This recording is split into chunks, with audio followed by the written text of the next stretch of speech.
بسم اللہ الرحمن الرحیم۔ سورہ اخلاص ترجمہ کے ساتھ سنیں۔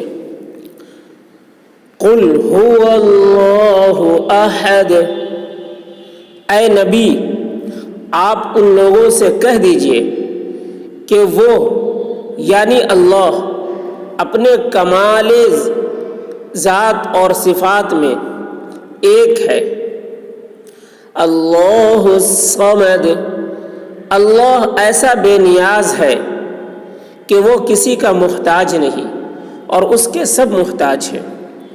لم یلد ولم یولد، اس کے اولاد نہیں اور نہ وہ کسی کی اولاد ہے۔ ولم یکن لہ کفوا احد، اور نہ کوئی اس کے برابر کا ہے۔ سورۃ الفلق۔ قل اعوذ برب الفلق، اے نبی دعا میں یوں کہو کہ میں صبح کے رب کی پناہ لیتا ہوں، تمام مخلوق کی شر سے۔ من شر ما خلق، تمام مخلوق کی شر سے۔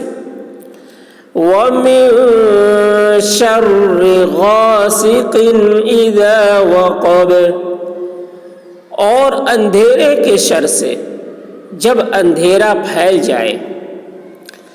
وَمِن شَرِّ النَّفَّاثَاتِ فِي الْعُقَدِ، اور گرہوں پر دم کرنے والیوں کے شر سے۔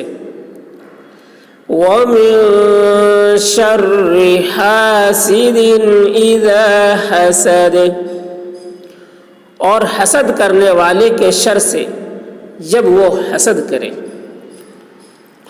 سورۃ الناس۔ قل اعوذ برب الناس، اے نبی دعا میں یوں کہو کہ میں آدمیوں کے رب کی پناہ لیتا ہوں۔ ملک الناس، آدمیوں کے بادشاہ۔ الہ الناس، آدمیوں کے معبود۔ من شر الوسواس الخناس، ہر وسوسہ ڈالنے والے پیچھے ہٹ جانے والے کے شر سے۔ الذی یوسوس فی صدور الناس، جو وسوسہ ڈالتا ہے لوگوں کے دلوں میں۔ من الجنۃ والناس،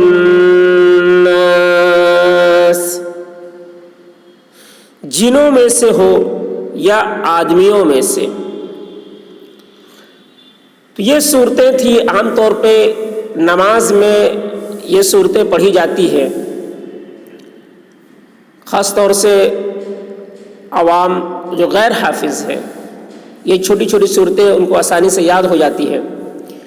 تو اس وجہ سے یہ نماز کی کتابوں میں یہ چھوٹی چھوٹی صورتیں لکھی ہوتی ہیں ترجمہ کے ساتھ، تاکہ ترجمہ کو پڑھ کر اچھے سے صورتوں کو سمجھ لے اور سمجھ کر یاد کریں۔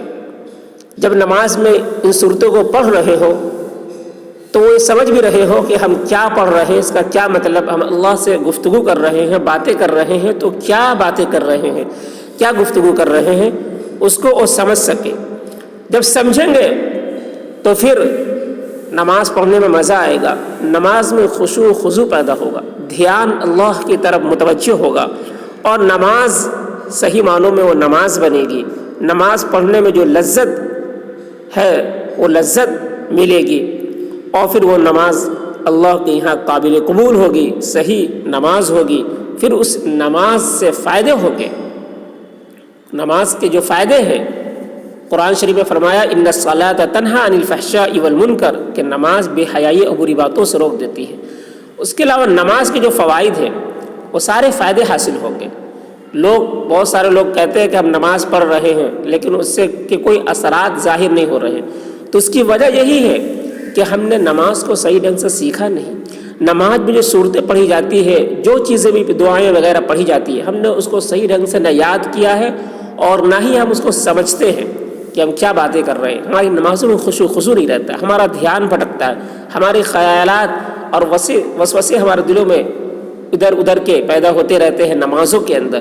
تو ہماری نماز اس کیفیت کی نہیں ہوتی ہے کہ وہ نماز سے ہمیں کچھ فائدہ ہو اور اس نماز کے اثرات ہم پہ ظاہر ہو۔